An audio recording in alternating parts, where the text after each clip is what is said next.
Deixa eu ver aqui.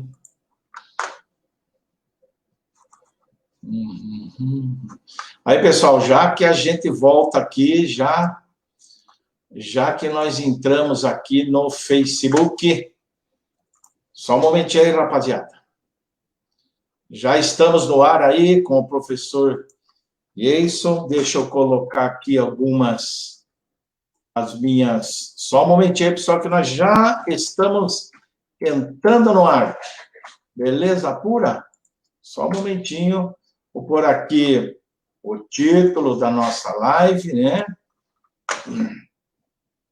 Aí, atenção, nós já estamos no ar, vamos colocar aqui, o título já está ali, ok, legal, ok. É isso aí, pessoal.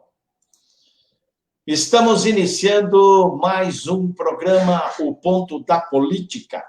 Eu sou o Chicão Somarrila, editor deste programa, que é realizado da cidade de Pinhais, no estado do Paraná, para o Brasil e para o mundo. Hoje, quarta-feira, 17 de junho de 2020. São 19 horas e 30 minutos. Lembrando que Pinhais é o menor município em território do estado do Paraná. Este programa é transmitido simultaneamente pela Rádio FM Nova Pinhais, né, e também o áudio, todas as quintas-feiras, às 11h30, pelo prefixo 87.9. E a FM Nova Pinhais vem liderando a audiência pelos rádios net há alguns meses. Na pauta de hoje, nós vamos falar sobre necropolíticas de Estado, racismo, desarmamento e violência policial. O espaço aqui é sempre aberto, é democrático. Participe você com perguntas, observações, críticas ou sugestões. E para falar sobre esses assuntos, na conexão de hoje, diretamente de Curitiba, está quem que está lá? O professor Jason Alexandre Faria, professor, pedagogo, pesquisador em estudos linguísticos, ensaísta e colunista do jornal Parágrafo 2. Professor Deilson, tudo ok? Agradeço muito a sua participação neste programa. Seja bem-vindo. Tudo bem com você? Olá, Chicão. Boa noite para você, boa noite para os seus seguidores. Tudo bem? Estamos aqui para conversar um pouquinho sobre alguns conceitos importantes de necropolítica, como ela tem se manifestado no Brasil, especialmente, né? E debater os assuntos aí do dia a dia, desse momento terrível que nós vivemos, de uma pandemia, e que políticas de Estado ou necropolíticas de Estado têm sido adotadas durante esse período aí, infelizmente. Realmente é um assunto bastante importante que nós vamos abordar hoje também, como os outros que sempre nós abordamos aqui, né? E eu sempre faço um comentário inicial sobre isolamento social. Se você não trabalha em serviços essenciais, fique em casa, cristão de Deus, fique em casa. Aqui no município de Pinhais, nos dados oficiais na página da Prefeitura Municipal, Pinhais já está com 192 casos confirmados, 151 casos recuperados e 91 suspeitos, com 5 óbitos. E na sexta-feira próxima agora, a Prefeitura de Curitiba vai publicar um decreto restringindo diversas atividades e poderá, se não der certo, né, adotar a paralisação total, ou usando o termo pomposo, lockdown, se a coisa não funcionar, né? Mas essas experiências recentes não valem como para fechar de uma vez, pô, fechou esses dias atrás, reabriu, agora fecha de novo, né? Essas experiências não bastaram, de outras cidades, de outros estados, de outros países, né? Ou vão esperar aumentar os casos aí para então tomar a decisão de fechar o tal do lockdown, né? E o problema que eu vejo da maioria dos prefeitos, dos atuais prefeitos, principalmente daqueles prefeitos e prefeitas que irão tentar a reeleição. A preocupação deles é não perder votos com tomadas de decisões ditas ou tidas, né, como radicais neste momento. Mas eu penso que o importante também é preservar a vida, né? E os prefeitos e prefeitas dos municípios que do Paraná e do Brasil, que pressionem seus governadores, né? Para que eles vejam a possibilidade de apoiarem a média, pequena e microempresa e também os trabalhadores informais, né? E que os governadores pressionem o governo federal para solucionar de vez o problema para a pequena, micro, a média, pequena e microempresa e garantia dos empregos também. Que é só dessa forma que as pessoas vão poder, aquelas que não trabalham em serviços essenciais, só dessa forma que vão poder respeitar aí o isolamento social, né? Não é verdade, professor? Sem dúvida, Chicão, nesse momento que o distanciamento é a única ferramenta, né, o único meio pelo qual nós conseguiremos bloquear ou interromper, né, a disseminação do vírus, a intervenção do Estado é mais do que necessária, né? O Estado brasileiro, como todo geral, e a gente vai dividir as prefeituras, etc., ele deveria ter como primazia a vida das pessoas e, claro, fazer o possível, né, para que essas pessoas fiquem dentro de suas casas e que saiam realmente só em questões inadiáveis, né, que é impossível de se fazer. Não é o que a gente está observando, né? Aqui em Curitiba, por exemplo, a gente vinha até com uma política de isolamento social muito razoável, aí, na sequência, uma pressão da Associação Comercial do Paraná fez com que o prefeito flexibilizasse o isolamento social e, em questão de dias, o número que era razoavelmente baixo, né, nenhum número expressivo, acabou tomando proporções absurdas, e hoje a gente já trabalha com a hipótese do lockdown. Esse é um problema danado, né? Mas para esquentar os tamborins aí, professor Jason, antes da gente entrar no assunto que é necropolítica de Estado, violência policial, desarmamento, racismo, eu vou fazer uma pergunta aqui para a gente dar uma esquentada aqui. Eu vejo assim que a pegada, né, a encrenca, a discussão, a polêmica está grande entre o STF e os bolsonaristas, né? Claro, via ministro Alexandre de Moraes, né? A que ponto nós chegamos em plena pandemia, uma balbúrdia desta acontecendo no Brasil, uma briga, não digo até por conta do STF. O STF teve que tomar essas posições, né? O que você está achando, professor Jason, de tudo isso, né? Que motivo teria levado a essa situação? E há informações, já houve em outras épocas esse tipo de ataques à Suprema Corte Brasileira, ao STF?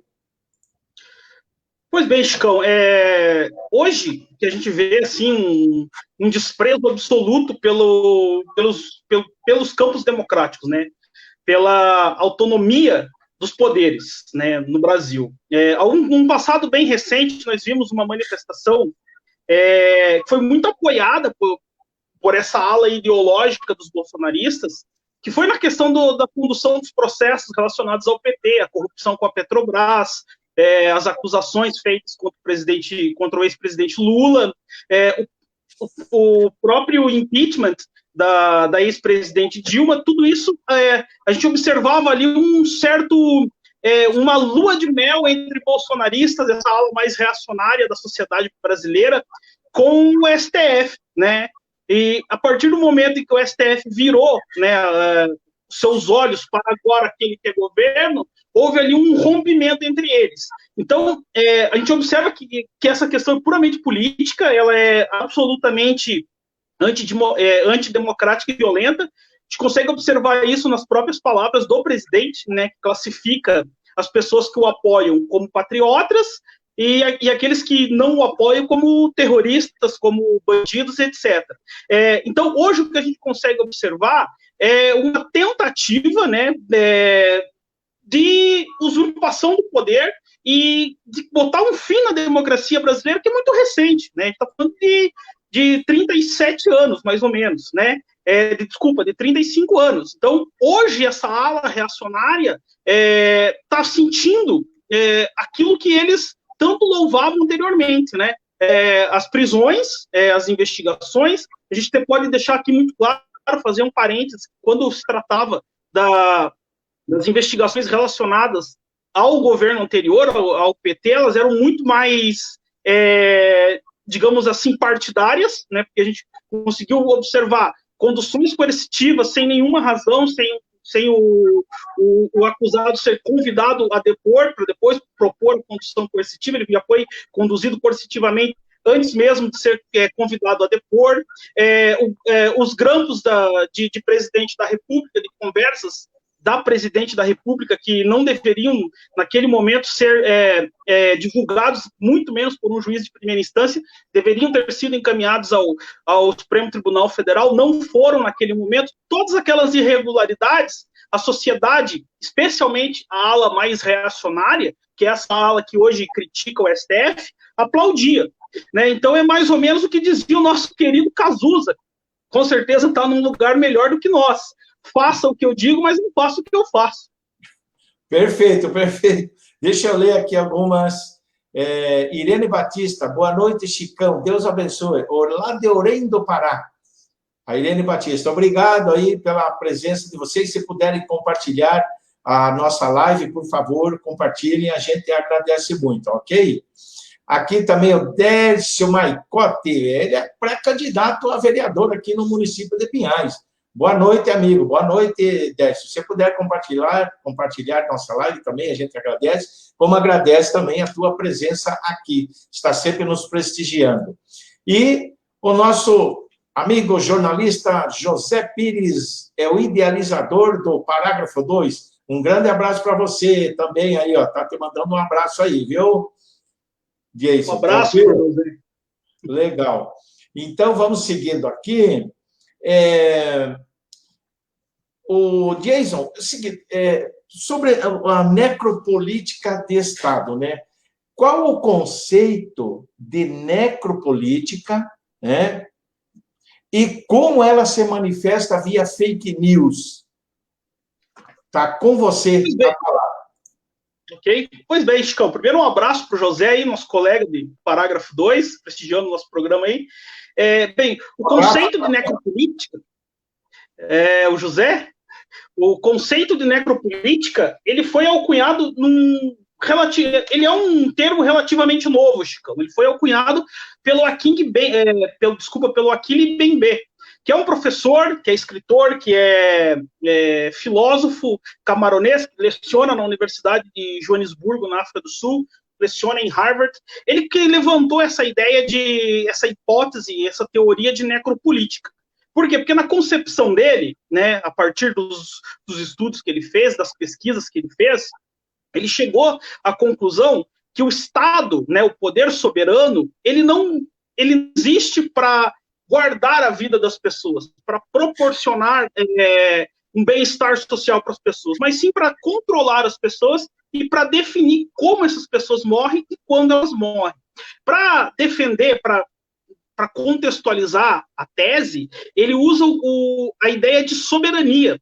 E ele vai lá no século XV, quando o conceito, né, de soberania estava ligado à vida, né, de um Estado democrático, de um Estado onde fosse assegurado ao cidadão as suas liberdades individuais e coletivas, né, por exemplo, a liberdade de trabalho, a liberdade de moradia, etc, etc, etc. E o Achille Mbembe vai dizer que não, que sempre, desde os primórdios da sociedade, o que houve foi o controle dessas sociedades. E aí ele vai recorrer a Foucault, ao conceito de biopolítica. Biopolítica, para o Foucault, o que era o conceito de biopolítica? É o Estado. Ele permite você viver, mas, no entanto, ele toma o controle da sua vida. O Achille Mbembe vai dizer que isso funciona lá na Europa. Porque nas colônias, por exemplo, como na África, onde ele mora, a gente pode até colocar aqui as colônias aqui da América do Sul, o que valia era a morte mesmo. E aí ele puxa um tema que é muito interessante na questão da necropolítica, que é o racismo, né? Ele fala, olha, a necropolítica ela é praticada há pelo menos 300 anos. Quando vinham aqui os europeus, os brancos, tiravam a liberdade dos nossos irmãos e os levavam como escravo. E aí controlavam sua vida, tiravam-lhes a sua moradia, tiravam-lhes os seus direitos políticos, porque para ele, na visão do Achille Mbembe, 3 coisas definem a liberdade do ser humano, que primeiro, a liberdade de moradia, o direito a uma moradia, a liberdade sobre o seu corpo e os seus direitos políticos. Eles iam até a África, retiravam essas pessoas, sacavam-lhe o direito à moradia, à liberdade, ao direito ao lar. Depois privavam-lhes do direito ao corpo. Por quê? Porque exploravam essas pessoas nos campos trabalhando e com a violência, né, por meio de tortura, etc., e, consequentemente, tiravam também os seus direitos políticos. Os direitos políticos, na visão do Achille Mbembe, nada mais é do direito à liberdade de você se expressar, de você ter o seu direito assegurado de ir e vir. Então, na concepção dele, a necropolítica se manifesta com muito mais afinco, de uma forma ainda muito mais nefasta, com as pessoas mais pobres, né? Ele fala dos negros, mas ele diz, aí incluam-se aos negros, ele fala isso no livro dele, que é muito bom, eu recomendo que os seus assinantes leiam, Chico, que o nome do livro é Necropolítica. Ele fala assim, hoje em dia não se pratica necropolítica só com os negros, também com os indígenas, com os homossexuais, com as mulheres, com os estrangeiros, por exemplo. Observe como são tratados os imigrantes africanos que vão à Europa, os imigrantes latino-americanos que vão aos Estados Unidos. Então ele discorda do Foucault, mas ele diz, depois ele trata como se a biopolítica fosse um processo da necropolítica, né? Aí ele vai aportar num outro tema, que é o estado de exceção, que aí ele vai trazer o conceito do Giorgio Agamben, que a gente pode discutir mais aí ao longo. Perfeito. Deixa eu ver aqui mais alguém que está participando aqui. O José Pires, já falamos. O Rafa Pires de Melo, grande Chicão e Jason. Falou, nós agradecemos a presença de vocês aí. E aqui também o Silvio Scatolon, salve Chico. Este é um baita do músico, roqueiro, Silvio Scatolon. Aí, ó, quem puder contatar aí com o Silvio Scatolon, aí quando puder, aí quando abrirem, né, o fim da pandemia, enfim, aí é um músico de mão cheia, cara bom pra caramba, tá aí.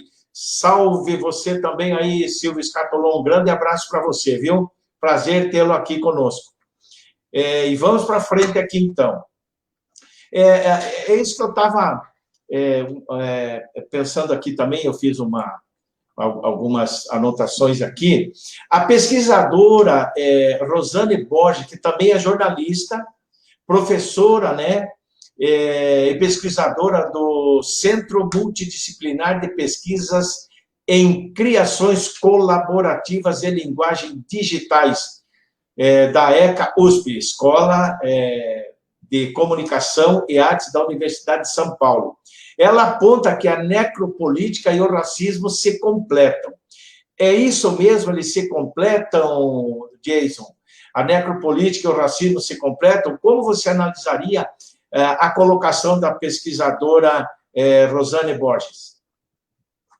Eu concordo com a pesquisadora Rosane e acrescentaria que a necropolítica e o racismo, elas são coisas absolutamente indissociáveis em todas as sociedades. O Achille Mbembe, ele traz como um contexto, o contexto que ele está inserido, obviamente, que é o contexto africano, mas se a gente for fazer inferências em relação a outros contextos, a gente pode observar ao longo do mundo, né? Hoje, se a gente discute no mundo a questão do racismo, a gente está relacionado quem? As pessoas pobres da periferia, tem um perfil socio-regional bem definido, esse termo socio-regional relaciona-se à questão das periferias das grandes cidades, e hoje a camada social mais vulnerável, né, em relação à violência a violência pessoal, a violência policial. Se a gente observar, por exemplo, dentro de um contexto aqui nosso, se a gente observar o Atlas da Violência, por exemplo, o perfil socioeconômico e socio-regional das pessoas que mais sofrem com a violência policial e a violência urbana como um todo, é o jovem negro entre 14 e 29 anos, residente das periferias, e é daí o termo socio-regional, com escolaridade máxima até de 6 anos. Ou seja, no máximo ali, terminou o ensino fundamental 1. Então, é bem definido esse perfil das vítimas da violência urbana, dentro do Brasil e dentro de um contexto geral como o mundo, por exemplo. Hoje a gente pode observar, antes da gente entrar no ar, estava lendo uma pesquisa nos Estados Unidos, e o perfil do homem, né, da pessoa, do inimigo interno, digamos assim, da polícia americana também é o negro. É o negro, é o indígena, é o hispânico, ou seja, são essas pessoas que estão muito mais expostas à violência, que é a violência urbana e a violência estatizada, que é a violência do Estado também. Né? Por isso que o Achille Mbembe fala em estado de exceção, e aqui eu posso explicar esse termo que ele foi buscar lá no George Agamben. O que é o estado de exceção? O estado de exceção é um campo, é preparar o espaço, é legitimizar a morte. Por exemplo, quando um policial assassina uma pessoa e o Estado, ao invés de puni-lo, o Estado, de certa forma não, o Estado não o pune, o Estado está sendo conivente com isso. Né? Por exemplo, o que aconteceu nos Estados Unidos com o George Floyd, aconteceu ontem também nos Estados Unidos, só que ali não houve uma repercussão, porque não foi filmado.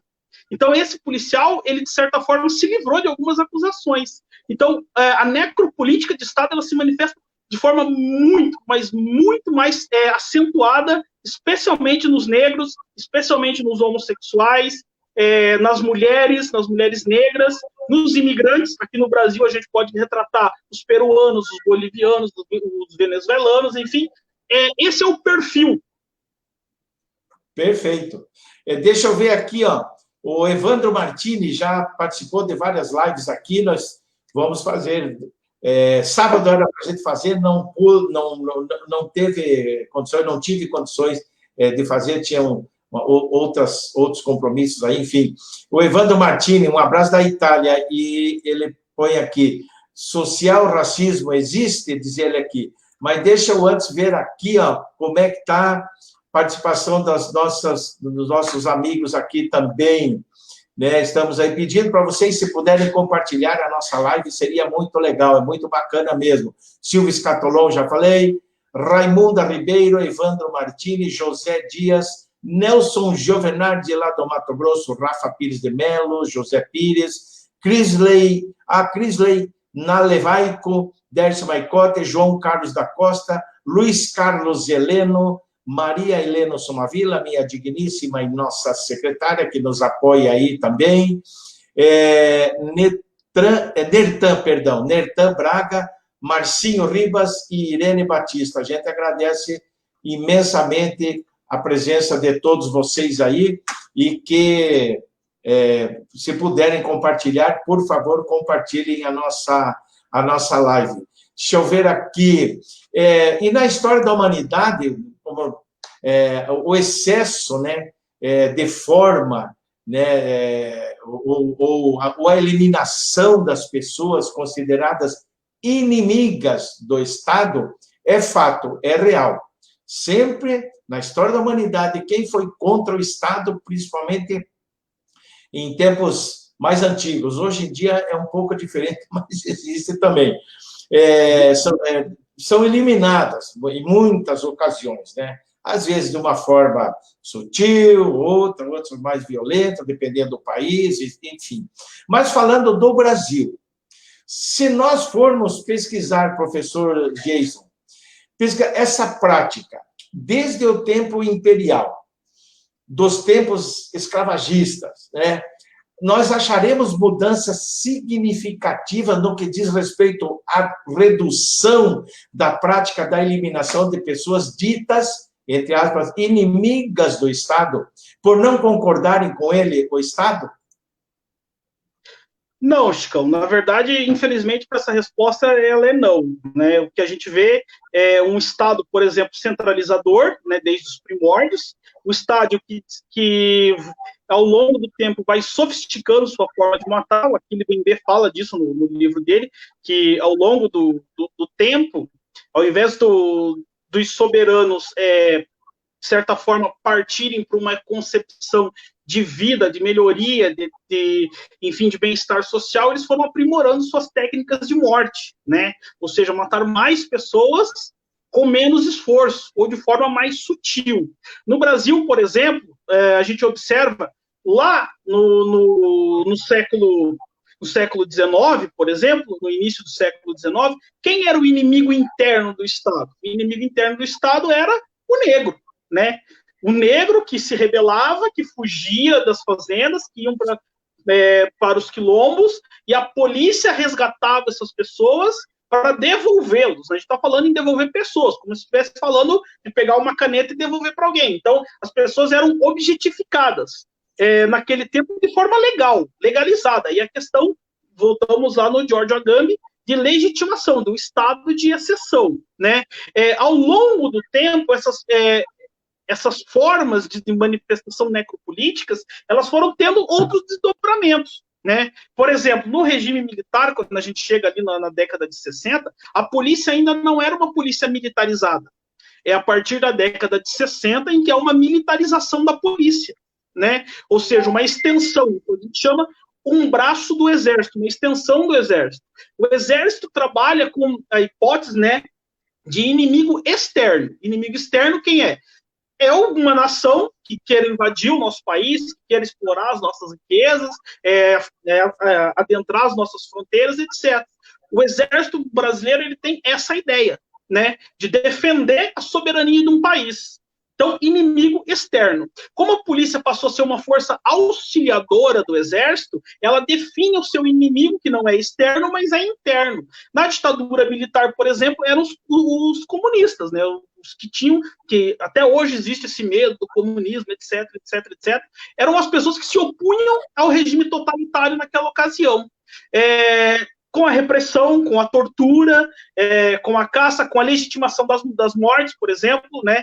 A gente sempre ouve a expressão de manter a ordem estatal. Inclusive, o Trump falou isso há 2 semanas atrás, quando, depois da morte do George Floyd, né? Foi assassinado por um policial branco, e aí os americanos foram em massa às ruas protestar. Ele classificou também esses manifestantes de terroristas, de bandidos, etc, etc. Ou seja, ele também classificou ali o seu inimigo interno, inclusive falou que ia recorrer a um ato de ressurreição lá do século XIX também, né, para manter a ordem. E é essa hipótese que se coloca no Brasil, restituindo a ordem, entre aspas, obviamente, né, prendendo comunistas, prendendo as pessoas que não concordassem ou que se opusessem contra aquele regime. Ao longo do tempo, aí a gente pode falar ali da década de 80, do fim da ditadura militar, aí a gente vai falar da redemocratização do país. Na Constituição de 88, por exemplo, ao invés de se propor uma polícia cidadã, manteve-se a polícia militarizada, né? E o Brasil é um dos poucos países do mundo que a polícia ainda é militar. Tendo a polícia ainda sendo a polícia militarizada, o seu inimigo deixou de ser o comunista e passou a ser as pessoas da periferia, especialmente os jovens negros, com uma faixa etária bem definida, que é entre 14 e 29 anos. Só uma pergunta. Polícia militarizada, para a gente entender melhor, não seria a polícia desarmada ou seria a polícia desarmada? Explica para nós, por favor, esse conceito de polícia desmilitarizada. Muito importante essa pergunta, e é uma pergunta que as pessoas que se propõem a debater esse assunto sem muito conhecimento acabam, de fato, fazendo confusão. Desmilitarizar a polícia não é desarmar a polícia, né? Muito pelo contrário, defende-se um armamento da polícia, um trabalho de inteligência com armas capazes, especialmente armas não letais, mas a desmilitarização da polícia é acabar, por exemplo, com uma hierarquia absolutamente desfavorável e que desfavorável aos policiais com baixa patente e que protege uma elite militar. Por exemplo, nos tribunais militares, por onde são julgados os militares, a maior incidência de condenação são de militares com baixa patente, que a gente pode dizer, o praça, que é a pessoa que está na ponta da polícia militar, ou na base, talvez na base. Eu digo ponta porque ele está na linha de frente na luta contra a violência. Então, a desmilitarização da polícia é democratizar a polícia, é possibilitar, por exemplo, que a polícia seja unificada, que a gente chama de ciclo completo, onde um policial, ele aborda, ele combata o crime, mas ele investigue e ele leve a cabo até o fim aquele processo. Hoje, no Brasil, a militarização da polícia, a desmilitarização da polícia, já é defendida por mais de 70% dos próprios policiais militares. Por quê? Porque é muito rígido, os treinamentos sempre são focados para a guerra, né? Inclusive os cânticos que se fazem nesses treinamentos, sempre colocando lá para matar, para tirar na cabeça, e a gente sabe que toda vez em que a gente incita um confronto, os dois lados podem morrer. O policial militar que ganha um salário muito aquém daquilo que merece, ele coloca também a sua vida. A gente não pode aqui também generalizar que todos os policiais militares que existem são pessoas ruins.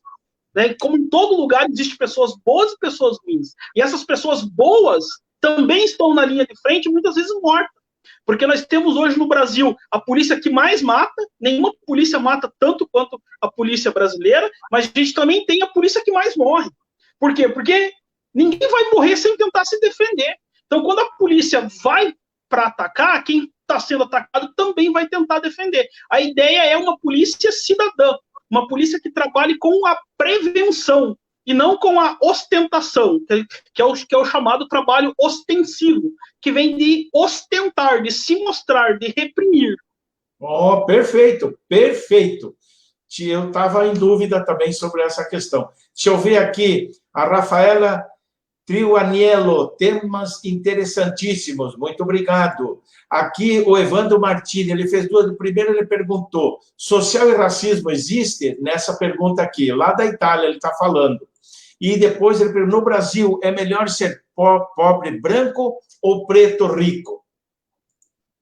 É uma dicotomia que precisa ser discutida. Eu acho que quando a gente fala de um rico que seja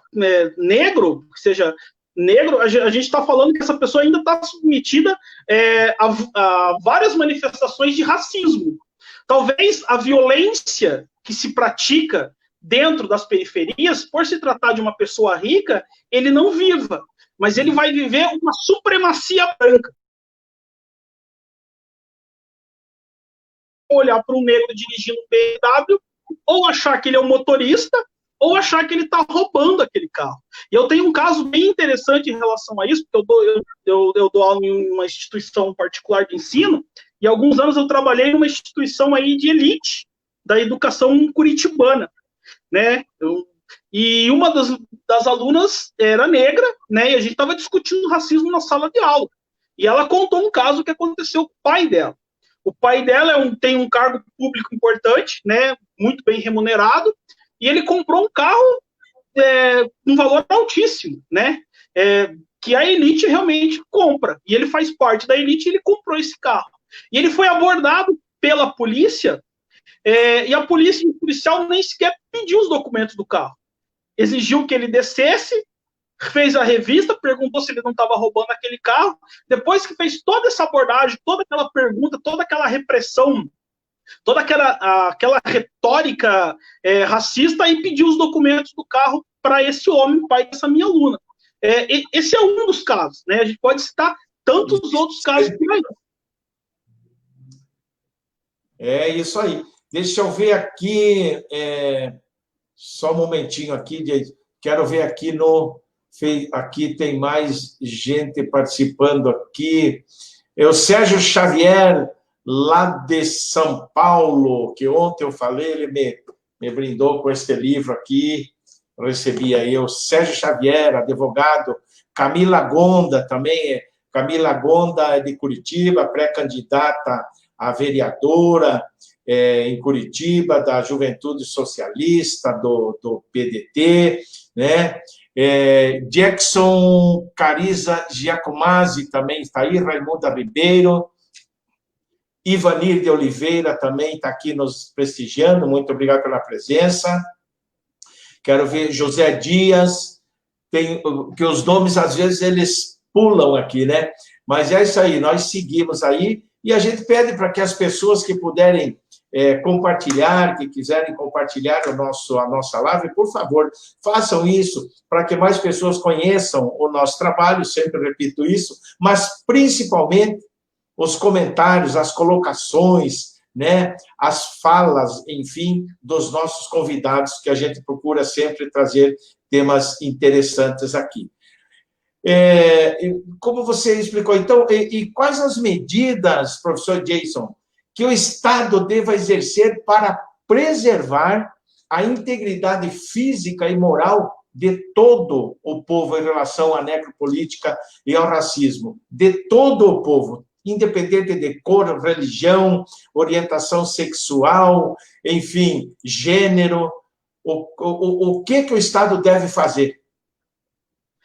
Primeiro, o Estado não deve classificar as pessoas por classe, por uma questão de escolha, por exemplo, né, de opção do Estado, né? Classificar quem é elite, classificar quem não é elite. Quando um governo ele é eleito para governar aqueles que votaram nele e também aqueles que não votaram nele. E quando você assume um cargo, e aqui a gente vai falar especialmente do executivo, nesse sentido, você tem que compreender que o cargo que você assume, ele pressupõe uma liturgia. Então, por exemplo, por mais que você tenha suas convicções, e aqui passo um parênteses para dizer que racismo não é convicção, racismo é desvio de caráter, né? Fecha parênteses, mas concepções como, por exemplo, de religião, né? O presidente da República ou a presidenta da República, ele pode ter suas concepções de religião, pode professar a fé A em detrimento da B. Mas quando ele está no exercício do cargo, né, a liturgia do cargo, ele não está dizendo por si, ele está representando uma coletividade, né, uma pluralidade de ideias. Então ele tem que se eximir, ele tem que garantir os direitos de todos.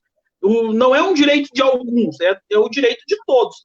Em contrapartida, a sociedade, quando se propõe a eleger os seus governantes, tem que avaliar se essas pessoas têm essa característica. Porque, geralmente, quando as pessoas elegem um governante, elas vão muito mais por afinidades ideológicas,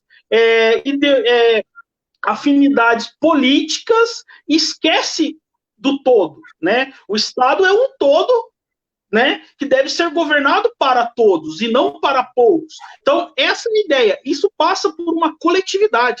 É importante que os poderes sejam coletivos.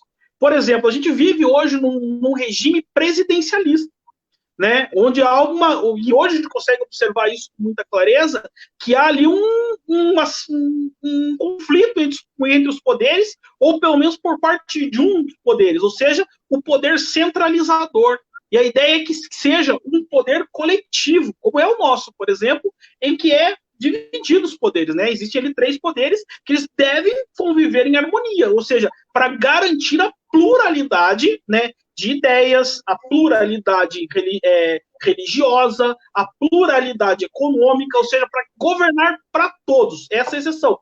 Parte do pressuposto que esse sujeito seja alguém que tenha um espírito de altruísmo, né? Que tenha um mínimo de empatia. Não é o que a gente observa hoje, né? O que a gente observa hoje, por exemplo, tratando do nosso governo, a gente vê um governo que se elegeu a partir de uma pauta muito excludente, né? Porque, por exemplo, quando você vai fazer uma palestra e se refere ao negro como se estivesse se referindo a um gado por arroba, você está demonstrando ali para as pessoas que você não tem o mínimo de afeição ou o mínimo de consideração por aquela pessoa, por aquela classe.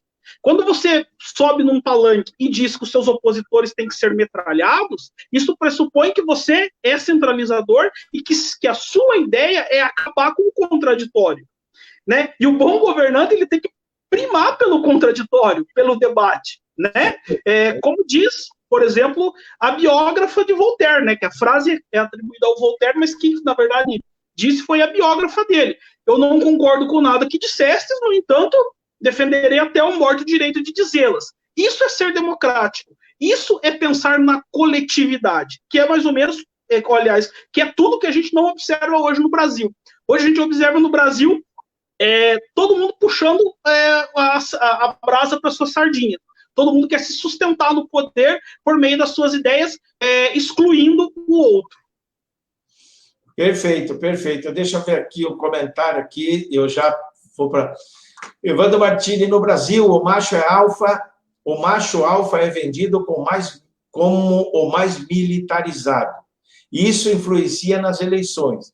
Parece que o mais capaz é o que grita e é mais agressivo, deixando de lado a capacidade individual. Isso é real? Pergunta o Evandro Martini. Acho que o Evandro colocou aqui, ele resume também o que eu acabei de dizer, né? É a imposição pela força. Isso é uma manifestação necropolítica, né? De desconsiderar, de eliminar o adversário. Perfeito a colocação do colega. Bacana, bacana. Então, deixa eu ver aqui também como é que está o Facebook, que eu estou com 2, 3 telas aqui. Deixa eu ver aqui. Ieda Fiuza entrou. Oi, Ieda, um grande abraço. Faz tempo que eu não te via. A Ieda Fiuza entrou, está aqui nos prestigiando também, né? A gente agradece bastante aí a presença de todos vocês. Se puderem, por favor, compartilhem a nossa live, que é sempre bom para que mais pessoas conheçam o nosso trabalho e as colocações dos nossos convidados aqui. E a propósito, como você está vendo, professor Jason, essas manifestações que surgiram no mundo contra o racismo após o assassinato do homem negro, especificamente no mundo, depois nós entramos aqui no Brasil, né? Do homem, claro, né? O assassinato de um homem negro, George Floyd, por um policial branco. Como que você está vendo essas manifestações nos Estados Unidos e no mundo? Bom, primeiro, algumas semanas atrás, escrevi um artigo sobre o racismo nos Estados Unidos, contando um pouquinho fazendo uma retomada histórica do sistema racial, né? O excludente racial dos americanos, né? Inclusive está lá no parágrafo 2, na minha coluna Autofagia. Quem quiser dar uma olhadinha lá, o texto está lá. As manifestações, elas geraram uma revolta muito grande por conta de um assassinato ao vivo, né? Pense, é uma coisa lamentável, né? Você assistir uma pessoa sem um menor pudor, mas nenhum sentimento, nenhum apreço pela vida sobre uma pessoa, e aí as pessoas, das pessoas que tentam justificar a morte, colocam que era uma pessoa bandida, etc, etc, mas o fato é que não merecia morrer, né? Usando aqui um termo do direito, o pessoal do direito aí usa bastante, é a dosimetria da pena, né? Uma nota de $20 falsa não é um crime que seja justificável para matar uma pessoa, né? Ele merecia ser punido pelo crime que cometeu? Obviamente que sim, mas não pagando com a vida. Então, quando as pessoas passaram a olhar aquele homem ali, o George Floyd, gritando que não conseguia respirar, despertou na pessoa uma revolta muito grande. E isso tomou uma proporção mundial. O Will Smith, ele foi preciso no que ele disse, né? Ele falou assim, o racismo, não é que o racismo está aumentando, é que o racismo passou a ser filmado. E a partir do momento que ele passou a ser filmado, as pessoas criaram, né, felizmente, um espírito de empatia, de apreço pela vida, pelo menos, né? Porque hoje a gente parece que a vida é algo tão desprezível, e aquele ato que culminou na morte de George Floyd, né, aquele crime, não é um ato, ela despertou nas pessoas também que a vida é importante, né? Isso as pessoas, os negros, né, a comunidade negra sofre há anos e há anos e há anos, né? Isso começou, por exemplo, nos Estados Unidos, na época ainda da luta entre os estados do norte, que tinha uma visão mais neoliberal, que previam a propriedade privada, que previam o assalariamento dos trabalhadores, contra os confederados, que eram os estados do Sul, que usavam a mão de obra escrava, como aqui no Brasil. Então, houve esse conflito na guerra, que é a Guerra Civil, e esses estados confederados perderam as batalhas, né? Perderam a batalha e houve-se a abolição da escravatura, entre aspas, porque depois vieram as leis de Jim Crow, que impediam, né, que de certa forma limitavam os direitos dos negros, como, por exemplo, não frequentar os mesmos lugares que os brancos, não adentrar nos bairros dos brancos, não pegar o mesmo ônibus que os brancos, né? Então, isso é histórico, isso vem ao longo do tempo, né, nos Estados Unidos e, claro, no Brasil também, mas especificamente dos Estados Unidos, até chegar, por exemplo, na década de 60, quando houve ali uma revolta liderada por Martin Luther King, né, em que lá no Alabama eles tomaram, sim, os ônibus e passaram a frequentar os ônibus com os brancos. A polícia agiu repressivamente, ou seja, batendo, prendendo, etc., etc., mesmo essas pessoas não reagindo, né? Então, os negros, a comunidade negra sempre foi marcada por uma violência do Estado, né? Mesmo não reagindo, as pessoas sofriam violência e o Martin Luther King foi parar na cadeia, por exemplo, né? E aí isso veio ao longo do tempo nos Estados Unidos, culminando, por exemplo, agora na morte do George Floyd. Um exemplo, nos Estados Unidos, um negro ele tem 8 vezes mais chance de morrer vítima de violência policial do que um não negro, do que um branco, né? Isso é um dado estatístico que está lá na página da Casa Branca, inclusive. Perfeito, perfeito. Sem contar também que teve uma cidade, não lembro o estado dos Estados Unidos, que eu estava lendo esses tempos também, que 75% da população é negra. E nessa época aí, que você acabou de citar, os negros não podiam pegar ônibus, etc., e tudo, e se pegavam, eles só teriam que dar lugar preferencialmente para os brancos irem sentados e eles indo atrás. E chegou numa determinada situação lá, uma mulher, que depois virou símbolo nos Estados Unidos, eu não estou lembrado o nome agora, é muita informação. Ela se negou, ela entrou no ônibus, o motorista falou, senta, vai lá atrás, etc., e tudo, e fica em pé, dá lugar para o branco aqui e tal. Ela falou, não vou ficar sentada, etc., etc. Foi presa, apanhou. Aí, o que fizeram as pessoas negras daquela cidade, que eram a maioria? Eles iam a pé trabalhar. Tinha pessoas que andavam 5, 10 quilômetros a pé para ir trabalhar e não pegaram mais ônibus. Quase para não falir as empresas de transportadores de pessoas, lá, enfim, de ônibus, eles tiveram que rever esse caso. Foi uma das primeiras lutas lá. Agora, eu quero ler aqui uma situação, aqui, ó, que o meu amigo, doutor José Elias Aiex Neto, lá de Foz do Iguaçu, que eu entrevistei ele é um médico psiquiatra, e ele postou e mandou aqui, inclusive, pelo WhatsApp, e eu vou fazer questão de ler aqui, ó, racismo abominável.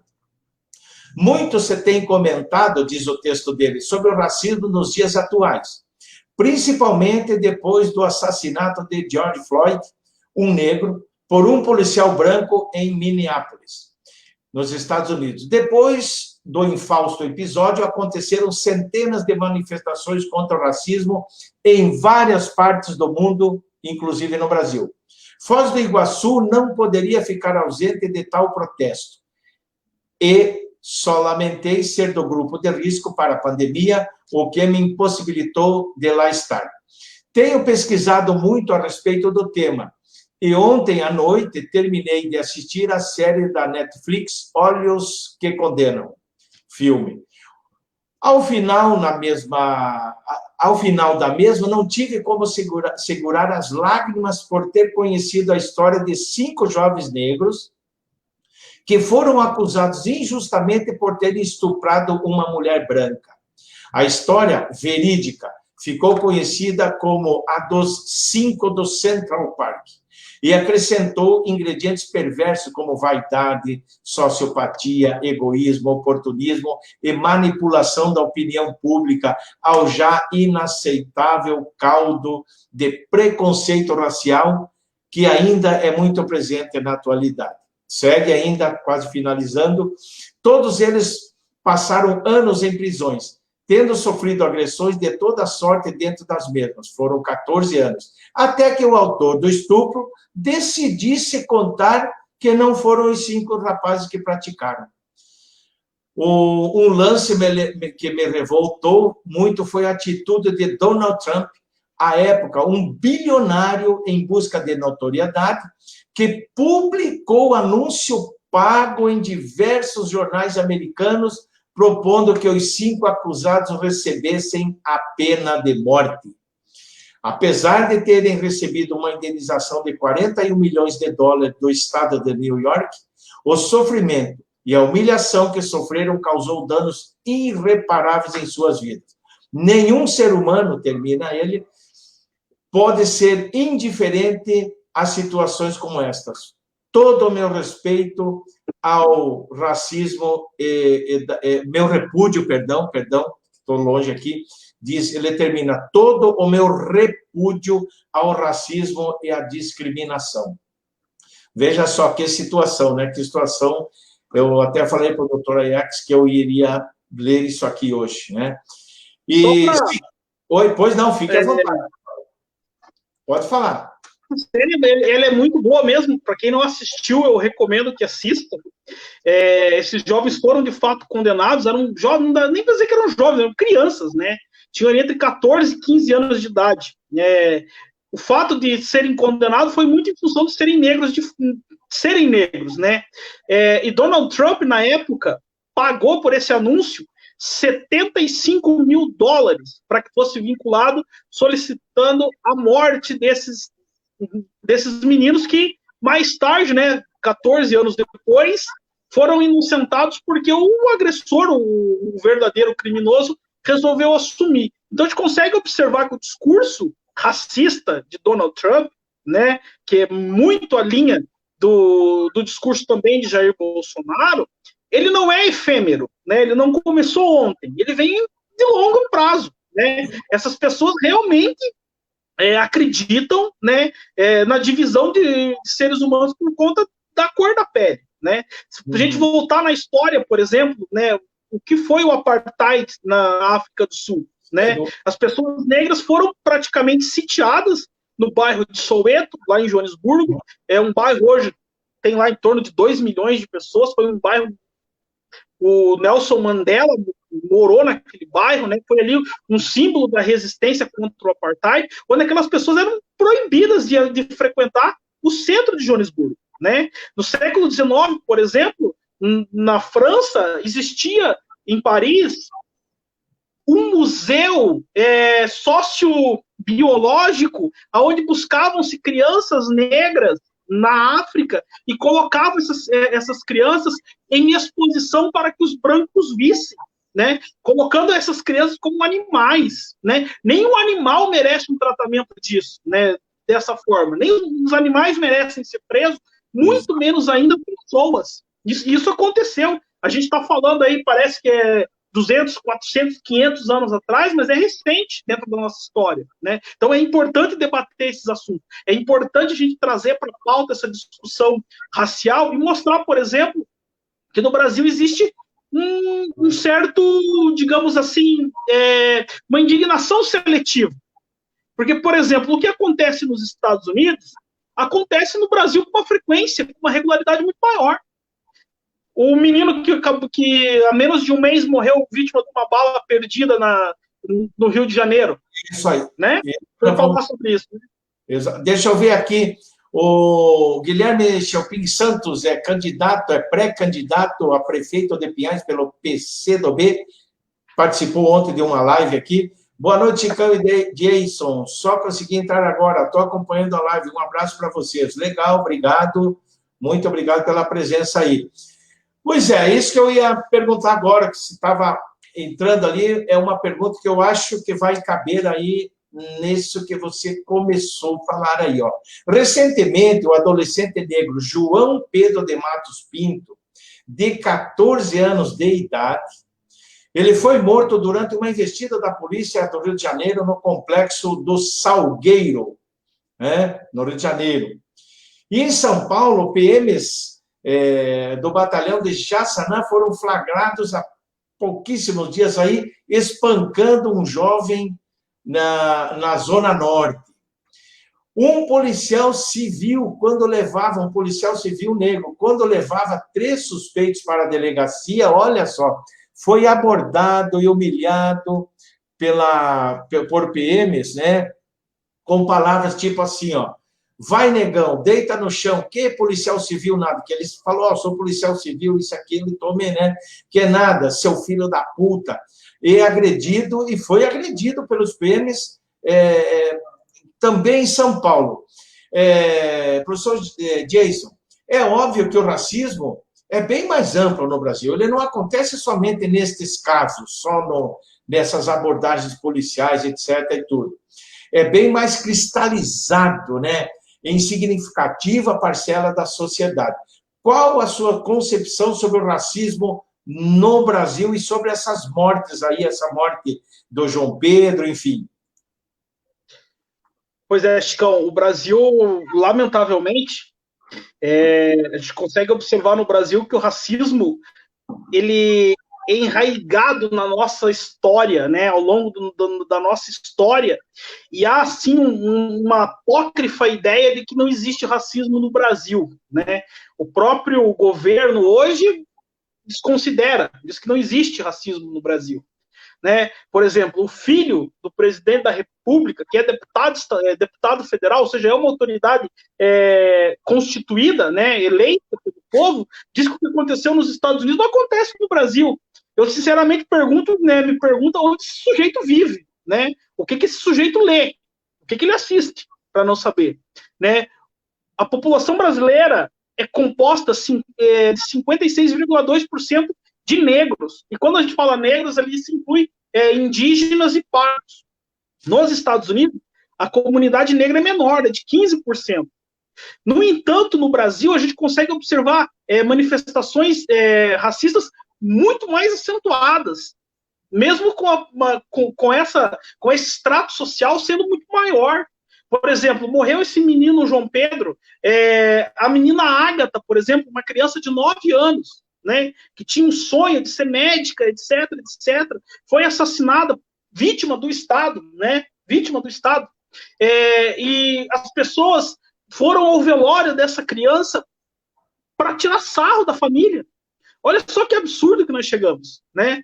O racismo hoje no Brasil, se você pegar o Atlas da Violência, ele vai deixar muito claro.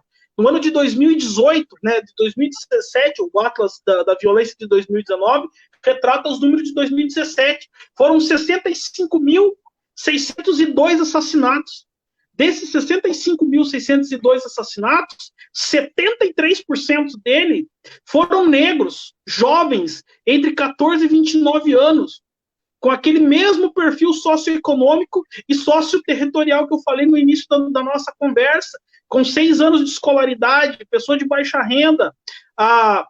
Hoje o Brasil tem uma população carcerária em torno de 800 mil presos, né? A terceira maior do mundo, atrás dos Estados Unidos, que prende lá para tudo. A China, que a gente não pode comparar, porque a gente está falando de um país que tem quase 1,4 bilhão de habitantes, e o Brasil, com 210 milhões de habitantes, tem 800 mil presos. Mais de 80% desses presos são negros. A maioria desses presos ainda não foram a julgamento, né? Então a gente observa o quanto os direitos dessas pessoas são violados, né? Por exemplo, uma pesquisa do DIEESE de 2013 mostrou que no Brasil um negro ganha até 10 vezes menos do que um branco para exercer a mesma função. Né? Então, observe só como o racismo ele está estruturado dentro da sociedade. Né? Essas abordagens policiais, na qual um negro, mesmo sendo ele uma autoridade policial, ainda assim ele é vítima da violência. Né? Hoje, lamentavelmente, o Brasil caminha, né, para para algo muito maior do que é atualmente. Os discursos de ódio trazem isso, né? As pessoas relativizam a morte das pessoas negras, no caso, como foi no caso da menina Agatha, dos outros desaparecidos, né? Vítimas da violência do Estado. Então, hoje, o racismo hoje no Brasil, ele é o pior problema que nós temos. Nós temos vários problemas, muitos problemas, mas o racismo é o pior deles. Porque o racismo, além de ser excludente, ele é também econômico, esse problema. Né? Porque se o perfil das pessoas mais pobres realmente são as pessoas negras, por que não há uma intervenção do Estado nesse sentido? Né? Não existe uma intervenção do Estado. Né? Então, hoje no Brasil, o pior problema que nós enfrentamos hoje não é o problema do desemprego, não é o problema, enfim, da saúde pública. Hoje, o maior problema que nós temos no Brasil hoje é o racismo estrutural, é a violência do Estado contra os negros, é a violência social contra os negros. Por quê? Começa no Estado, se dissemina por uma sociedade tida como elitizada e chega nessas camadas mais pobres da sociedade. Né? São esse é o perfil de pessoa em que morre e é o perfil de pessoa que se prende no Brasil. Então, é um problema muito sério isso que a gente vive hoje no Brasil, e eu digo que o nosso constrangimento ou a nossa revolta é seletiva, porque só a partir do momento em que morreu uma pessoa no exterior é que as pessoas passaram a lidar um pouquinho com essa questão. Uhum. Até outro dia, ninguém falava do caso do João Pedro, do menino que foi assassinado, do caso da Agatha, por exemplo, o caso da Marielle Franco, por exemplo, que foi assassinada, que era uma vereadora negra, homossexual, que foi vítima também do Estado, enfim. Hoje, o problema é o racismo no Brasil, e nós temos um governo, nós temos uma autoridade constituída que não tem, nesse tema, nenhum interesse de abordá-lo, nenhum interesse de debatê-lo, muito pelo contrário, ele prefere a repressão contra essas pessoas. Perfeito, perfeito. Deixa eu ver aqui. Maria Souza, Marli também, o Guilherme Chalpinho falei, o Valdacir José Romão também entrou, muito obrigado aí pela presença de todos vocês. E nós vamos seguindo aqui. E como você analisa a atuação, o comportamento, a forma de abordagem realizada pelas polícias do Brasil? Elas são realizadas da mesma forma, com a mesma intensidade em todos os lugares, ou são diferenciadas as abordagens dependendo da situação que você estiver no lugar A, B, C? Como que você analisaria isso? Bom, se você perguntar isso para qualquer policial, ele vai dizer que não, que é igual para todo mundo.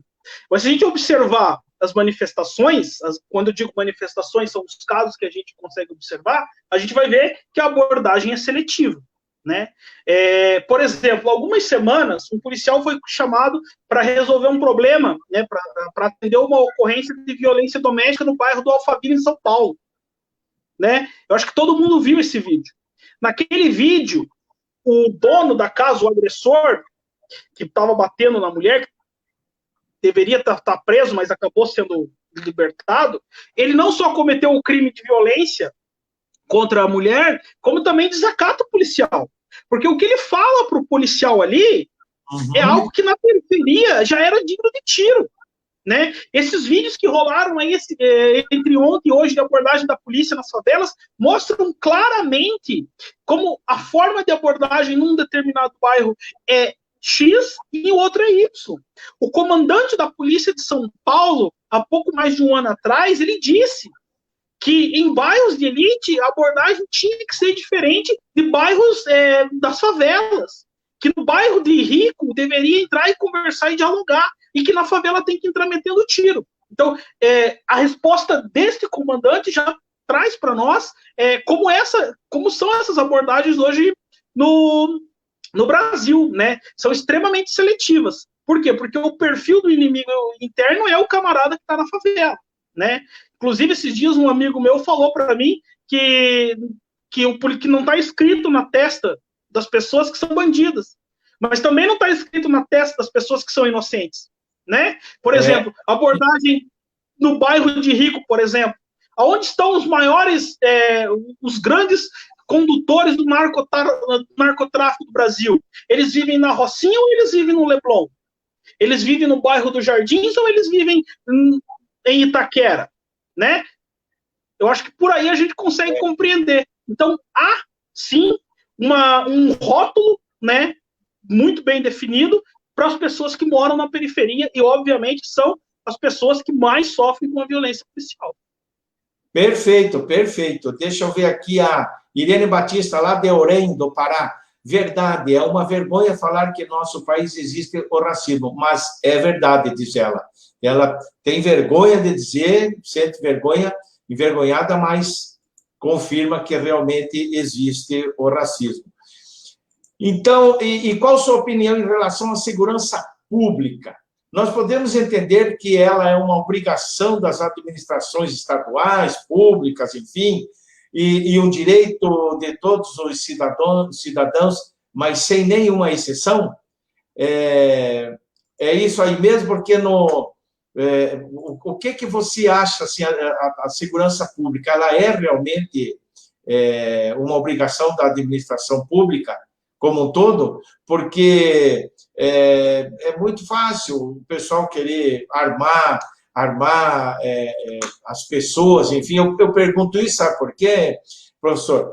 Porque na reunião do dia 22 de abril, o presidente, aquela fatídica reunião onde o Weintraub chamou os ministros do Supremo Tribunal Federal de vagabundos e que queria prender, não sei o quê, e agora está respondendo processo aí. Naquela reunião, que foi uma calamidade só aquilo lá, Bolsonaro falou que queria armar toda a população brasileira para defender a democracia. Ora, isto não seria uma transferência de responsabilidade? Em vez do Estado proporcionar a segurança pública, façam vocês a segurança de vocês. O que você acha dessa declaração e também a obrigação de quem é realmente a obrigação da segurança pública? Pois é, Chicão. Primeiro, a responsabilidade é do Estado, isso é constitucional, está lá no artigo 186 da Constituição Federal. É do Estado, né? Quando o Estado ele deixa de agir, né, por exemplo, quando ele propõe armar a população, ele quer transferir para a população uma responsabilidade que é dele, ele está se omitindo no assunto. Mas ele está se omitindo para que alguém ganhe dinheiro com isso. Por exemplo, quando o Bolsonaro foi eleito, lá em 2018, as ações da Taurus, que é tá problema a partir dali, ele seria eleito, a flexibilização dos armamentos viria. Oi? Tá dando um probleminha Tá me ouvindo, Chicão? No teu microfone aí. Eu vi, ele picoteou um pouco. Reinicia a resposta, por favor.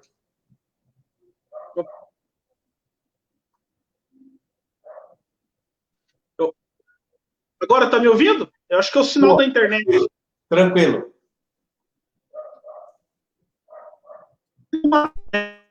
As ações Tá. ela Continua com o problema. Jason, tá com problema teu áudio aí.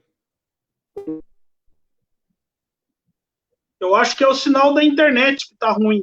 Opa, agora melhorou. Agora você está me ouvindo? Agora sim. Tá? Eu vou tentar aqui retomar aqui o raciocínio. As ações da TAU subiram na ocasião, por quê? Porque acreditava-se que a partir dali haveria uma demanda maior por armamento.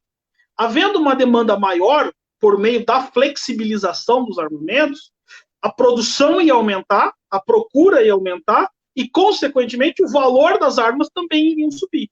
E a gente tem clareza disso, que o armamento hoje no Brasil ele não é nada barato, né?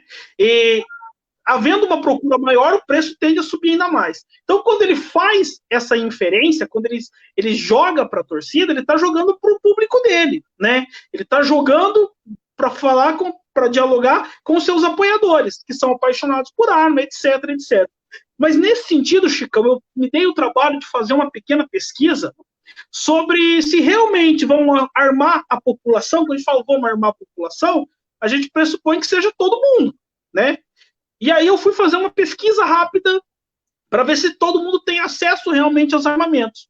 Hoje no Brasil, cerca de 100 milhões de pessoas vivem com uma renda per capita de R$ 440 por mês. As 20 milhões de pessoas mais pobres, que são aqueles chamados miseráveis, 20 milhões, estou falando, vivem com uma renda per capita de R$ 117 por mês. Né? Então, vamos fazer uma conta aqui, vamos excluir esses 20 milhões que vivem com R$ 117 por mês de renda per capita, porque isso não precisa fazer conta para saber que essa pessoa jamais vai ter acesso a uma arma de fogo. Vamos ficar com aqueles 100 milhões que vivem, que tem uma renda per capita de R$ 440 por mês. Vamos pegar aí uma família com 4 pessoas, por exemplo, 2 adultos e 2 crianças. 4 vezes 4, 16, 1.600. Vai estar em torno ali de R$ 1.800 por mês. Com esses R$ 1.800 por mês, essa família tem que dar conta de comprar alimentação, e o IBGE diz, e esses dados que eu estou trazendo são do IBGE, e o IBGE diz que hoje as famílias gastam em torno de 40% dos seus recursos com alimentação, tá? Então 40%. Eles têm que dar conta de pagar a moradia, ou porque essas pessoas pagam aluguel, ou porque essas pessoas têm financiamento habitacional. Essas pessoas têm que dar conta de pagar energia elétrica, pagar água, tem que ter ali uma internet, nem por mais precária que seja, nem que seja pré-paga, para conseguir se comunicar com o mundo. Então, os recursos dessas famílias já se esvaíram. O armamento mais barato, e aí eu convido as pessoas que quiserem dar uma olhada, entrarem no site da Taurus, um revólver calibre 38, cano curto de 5 tiros, que é o modelo mais simples, custa R$ 3.500. A Taurus parcela em 10 vezes de R$ 350. Aí eu pergunto, qual família com uma renda em torno de R$ 440 por pessoa vai conseguir fazer um parcelamento de R$ 350 durante 10 meses? Para comprar esse armamento, essa pessoa ou ela deixa de morar, né, ela deixa de pagar a sua moradia, seja o seu aluguel, seja o financiamento habitacional, ou ela deixa de comer.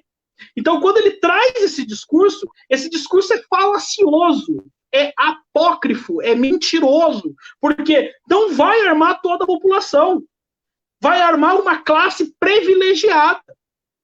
E hoje no Brasil, para você ter uma ideia, tá lá, só dá uma olhada no site do SPC Serasa, são 65 mil pessoas que estão com nome restringido, que não conseguem crédito na praça.